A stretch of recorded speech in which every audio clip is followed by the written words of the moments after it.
అర్థమైంది అంతే.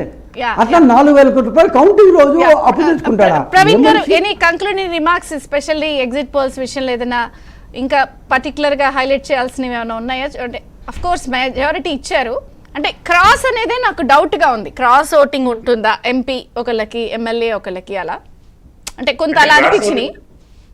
Cross voting ఉంటుంది, ప్రతి నియోజకవర్గంలో ప్రతి ఎంపీ సెగ్మెంట్ లో ఉంటుందని మనం చెప్పలేం.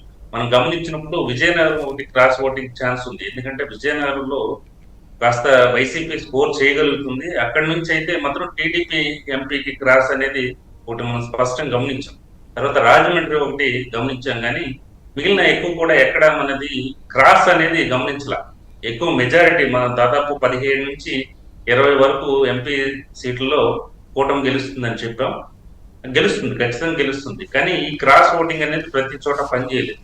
వాస్తవానికి కాకినాడ అండ్ మచిలీపట్నం అక్కడ కూడాను జనసేన పోటీ చేసిన 2 స్థానాలు ఎంపీ స్థానాలు గెలుస్తుంది. అక్కడ కూడా ఎలాంటి క్రాస్ లేదు, క్లియర్ గా ఓట్ ట్రాన్స్ఫర్ అనేది జరిగింది. ఈవెన్ ఎమ్మెల్యే అభ్యర్థి తెలుగుదేశం పార్టీ అయినప్పటికీ జనసేన అభ్యర్థి ఎంపీగా ఉన్నప్పుడు కూడా clear vote transfer, clear mandate అనేది ఇస్తున్నారు అనేది మనం గమనించాం. రైట్ రైట్ ఫైనల్ డివి శ్రీనివాస్ గారు, కంక్లూడింగ్, ఈ ఎనలిస్టుల మీదే రకరకాల ఇది ఇప్పుడు ప్రశాంత్ కిషోర్ చెప్పిన అన్ని కరెక్ట్ అవుతున్నారు. రుచిర్ శర్మ నేషనల్ ఎనలిస్టులు, యోగేంద్ర యాదవ్, ప్రవీణ్ గారు క్రాస్ ఓటింగ్ ఎక్కడెక్కడో చెబుతున్నాడు. అసలు మాకు కావాల్సిన క్రాస్ ఓటింగ్ కడపలో జరిగిందా, పులివెందుల్లో జరిగిందా, చెప్పకుండా ఎక్కడెక్కడో క్రాస్ ఓటింగ్లు చెబితే ఎట్లా ప్రవీణ్ గారు?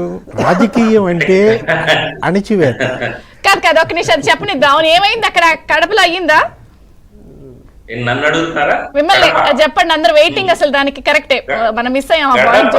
కడప క్రాస్ ఓటింగ్ అంత పెద్దగా జరగలేదు. అసలు షర్మిల ఎఫెక్ట్ ఉంది, తర్వాత వివేక హత్య ప్రభావం ఉంది. ఇద్దరు అక్క చెల్లెళ్ళు ఐ థింక్ అనుకుంటాను, ఇద్దరు కూడాను వాళ్ళ ఎఫెక్ట్ అయితే ఉంది, కానీ అంత తీవ్రంగా జరగలేదు అనేది క్లియర్ మ్యాండేట్. అక్కడ కూడా వైఎస్ఆర్సీపీకి హెచ్చు.